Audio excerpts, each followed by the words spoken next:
دا د کراچۍ اوسیدونکې حمیده خاتون ده. کونډه ده او څلور بچي یې دي. دا وایي په پاکستان کې د ګرانۍ له وجې ورته مشکله شوې ده چې خپلو ماشومانو له د خوراک بندوبست وکړي.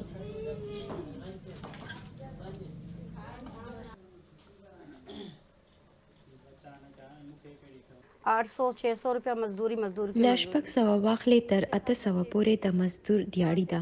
ماشومان مې هم دي نو دا هر څه به له کوم ځایه پوره کیږي.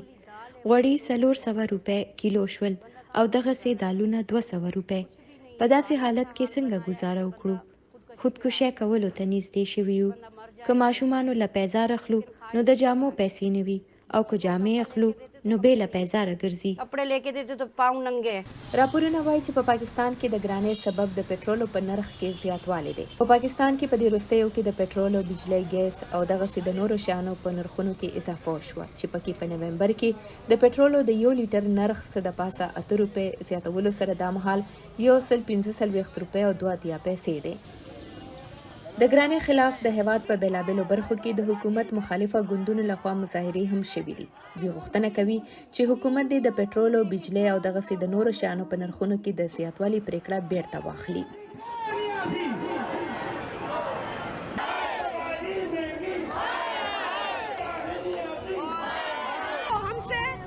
ګڼ خلک د غربت تر کرښې لاندې ژوند کوي. د خلکو ژوند ګران شوی دی. کومو کسانو چې به یو وخت ډوډۍ خوړه هغوی اوس نیمه ډوډۍ خوري او چا چې به 2 وخته خوړه اوس یو وخت راغلي دي. خلک له لوږې مري، جاړي.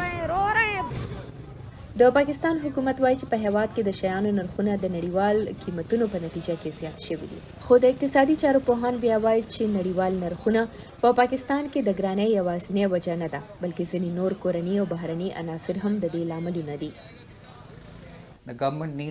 حکومت له پکار ده چې غریبو خلکو ته پام وکړي. باید حکومت پر تیلو سبسیډي ورکړي. حکومت دې د بیوزله خلکو لپاره د بېنظیر انکم سپورټ مرستې زیاتې کړي. دا پیسې کافي نه دي. د نړیوال بانک په وینا په پاکستان کې له 2019 کال راهیسې د ګرانۍ شرح 10% ته نږدې شوې ده. د پاکستان تحریک انصاف ګوند غړي وایي هیله ده چې په راتلونکو 6 میاشتو کې په نړیواله کچه ګراني کمه شي او که داسې وشول نو دوی به پاکستان کې هم د شیانو نرخونه کم کړي.